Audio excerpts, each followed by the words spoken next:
कई लोग ऐसे होते हैं जिनको की खांसी चलती है और बार बार बलगम निकलता है, या फिर कई लोग ऐसे होते हैं जिनको खांसी तो नहीं होती है लेकिन बार बार बलगम निकलता है।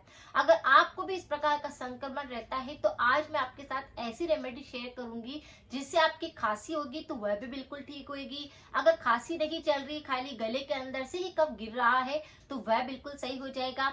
अगर आपके लंग्स में किसी प्रकार का कोई संक्रमण होगा तो वह बिल्कुल सही होगा। बिना खांसी के ही बलगम आता रहता है तो इसके पीछे बहुत सारे कारण हो सकते हैं।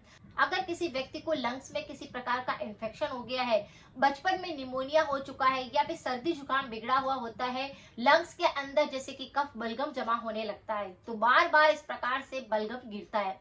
अगर किसी भी व्यक्ति को खांसी नहीं चल रही है और खाली ऐसे ही बलगम निकल रहा है, यानी कि लंग्स का कोई संक्रमण हो सकता है। सांस नली के अंदर भी किसी प्रकार की रुकावट आने लगती है या फिर बलगम जमा होने लगता है। नली में जैसे बहुत तरह के इन्फेक्शन होते हैं, इसमें सूजन आ सकती है, साइनस की दिक्कत होती है, कई लोगों को तो श्वास नली के अंदर किसी प्रकार का संक्रमण हो सकता है। तो इस प्रकार से भी बार बार बलगम निकलता है। फेफड़ों में भी पानी भरने लगता है। इस प्रकार का अगर किसी प्रकार का संक्रमण रहता है तो भी इस प्रकार से बार बार खांसी नहीं चलती है और बलगम गिरता रहता है।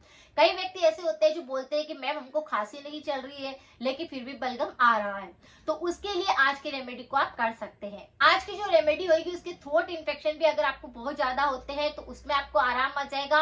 अगर आपके मुंह के अंदर किसी प्रकार का कोई संक्रमण होगा तो वह बिल्कुल सही होएगा। अगर आपके लंग्स में किसी प्रकार की कोई दिक्कत होगी तो वह सही होएगा। यह आपके इम्यूनिटी सिस्टम को स्ट्रॉन्ग बनाएगा, पेट संबंधी बीमारियों को भी ठीक करेगा। अगर किसी भी व्यक्ति को थ्रोट इन्फेक्शन बार बार हो रहे हैं और किसी भी प्रकार का संक्रमण हो रहा है तो उस पर मेरे काफी सारे वीडियो है, आप चाहे तो एक बार उनको भी जरूर देख सकते हैं। एक कटोरी भरकर मुलेठी का पाउडर ले लेना है और उसके अंदर आपको आधा छोटा चम्मच हल्दी पाउडर ऐड करना है। यानी एक कटोरी भरकर आपने जैसे कि मुलेठी का पाउडर लिया, उसी के अंदर आपने आधा छोटा चम्मच हल्दी पाउडर मिक्स कर दिया और इतना देसी गुड़ आपको उसके अंदर ऐड करना है कि उसकी गोलियां बन जाए। यानी एक कटोरी भर करके ही आपको गुड़ चाहिए होगा। तो गुड़ को आप इस तरह से कद्दूकस कर सकते हैं या फिर गुड़ के छोटे छोटे से पीस कर सकते हैं और फिर उसको उसके अंदर मिक्स कर सकते हैं। इस तरह से इस मिश्रण को बना करके उसकी गोलियां आप तैयार कर लीजिए और जब भी आपको दिन के अंदर ऐसा लग रहा है कि बार बार बलगम गिर रहा है तो आप उसकी एक गोली को मुंह के अंदर रखकर चूसते रहिए। इस गोली को खाने से आपके थ्रोट इन्फेक्शन बिल्कुल जड़ से साफ होंगे। अगर आपके गले में दर्द होता है, निगलने में दिक्कत होती है, खाना खाते वक्त आपको बहुत ज्यादा एसिडिटी होती है या फिर आपको खट्टी डकारें आती है, आपको बहुत ज्यादा कफ बलगम की समस्या है, तो इस सारी समस्या पर काम करेगा। आपके इम्यूनिटी सिस्टम को स्ट्रॉन्ग बनाएगा, लंग्स का सारा इन्फेक्शन को ये बिल्कुल सही करता है। यानी आपको बहुत ज्यादा छाले बनते हैं, अगर आपके लंग्स के अंदर भी इस प्रकार अल्सर बनने लगे हैं, वहां पर पानी ज्यादा भरने लगा है, कफ बलगम जमा होने लगा है, कहीं पर भी अगर आपको जैसे कि नाक के अंदर, गले के अंदर, फेफड़ों के अंदर कहीं पर भी अगर कफ बलगम जमा होगा तो धीरे धीरे करके बिल्कुल साफ हो जाएगा।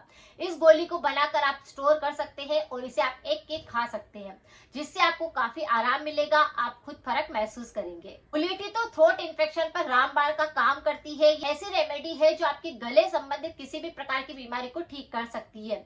हल्दी एंटीबायोटिक का काम करती है, आपका इम्यूनिटी काफी कमजोर होता है, अगर आपको कोल्ड कफ बार बार होता है तो वो उस पर काम करती है। तो गुड़ जो होता है वह इम्यूनिटी बूस्टर कहलाता है, काफी पावरफुल होता है और इससे अगर हम इसके अंदर ऐड करते हैं तो आयरन, कैल्शियम, पोटेशियम किसी भी प्रकार की कमी नहीं होती है और हमारे थ्रोट इन्फेक्शन जो बार बार होते हैं, कोल्ड कफ होता है, तो उसको जड़ से साफ करता है। तो तीनों की गोली बनाकर आप इसे कभी भी चूस सकते हैं, खा सकते हैं, ये काफी ज्यादा यूजफुल है। लेकिन कुछ परहेज जरूर करें। परहेज के तौर पर आपको खट्टी चीजें नहीं खानी है, अचार का प्रयोग नहीं करना है और अगर आपको इस प्रकार से थ्रोट इन्फेक्शन बार बार होते हैं या फिर बिना खांसी के भी बलगम आ रहा है तब तक आपको गुनगुना पानी सेवन करना है।